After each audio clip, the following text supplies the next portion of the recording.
এটা প্রধান তো আপনার ইসের আসামি কি বলেন নাম হুকুমের 1 নম্বর আসামি তো ভাই প্রার্থী নিজে যে প্রার্থী ছিলেন সে নিজে হুকুমের 1 নম্বর আসামি মামুনুল হক। ত্রয়োদশ জাতীয় সংসদ নির্বাচন ঘিরে উত্তাপ থামছে না। কেন্দ্র দখল ও বিএনপি নেতাকর্মীদের ওপর হামলার অভিযোগ তুলে জামায়াত ইসলামী নেতৃত্বাধীন 11 দলীয় জোটের প্রার্থী মামুনুল হককে প্রধান আসামি করে একাধিক মামলা করার ঘোষণা দিয়েছেন সংসদ সদস্য ও শিক্ষা প্রতিমন্ত্রী ববি হাজ্জাজ। অরাজকতা করতে চেষ্টা করেছে, ওই মুহূর্তে আমি বিএনপি হাইকমান্ডের সাথে কথা বলে তাদেরকে ইমিডিয়েট মানে সারা জীবনের জন্য দল থেকে বহিষ্কারের আদেশ এনে দেব। রোববার সকালে রাজধানীর ধানমন্ডির একটি বেসরকারি হাসপাতালে আহত নেতাকর্মীদের দেখতে গিয়ে তিনি অভিযোগ করেন, নির্বাচনের দিন একাধিক কেন্দ্রে মামুনুল হক নিজে উপস্থিত থেকে হামলার নির্দেশ দিয়েছেন। তার দাবি, জীবন অবাক না করলে কে করবে? 28% মিল্ক ফ্যাটের অবাক করার সাথে ফ্রেশ মিল্ক পাউডার, জীবন অবাক করুক প্রতিদিন। এসব ঘটনায় শতাধিক নেতাকর্মী আহত হয়ে চিকিৎসা নিয়েছেন, কয়েকজন এখনো হাসপাতালে ভর্তি।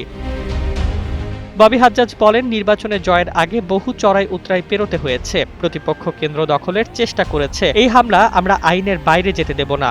প্রত্যেক আহত কর্মীর বিষয়ে আইনি ব্যবস্থা নেওয়া হবে। তবে অভিযোগ সরাসরি নাকচ করেছেন মামুনুল হক। তার বক্তব্য, ভোটের দিন বড় কোনো সংঘর্ষ হয়নি, বরং একটি কেন্দ্রে গেলে তার ওপরই চড়াও হওয়ার চেষ্টা হয় এবং পুলিশ ও সেনাবাহিনী উভয় পক্ষকে ছত্রভঙ্গ করে। আহতদের দায়ও তিনি আইনশৃঙ্খলা বাহিনীর ওপর চাপান। নির্বাচনের পর ফল ঘোষণার মধ্যেই পাল্টাপাল্টি অভিযোগ ও মামলার ঘোষণায় রাজনৈতিক অঙ্গনে নতুন করে উত্তেজনা ছড়িয়েছে।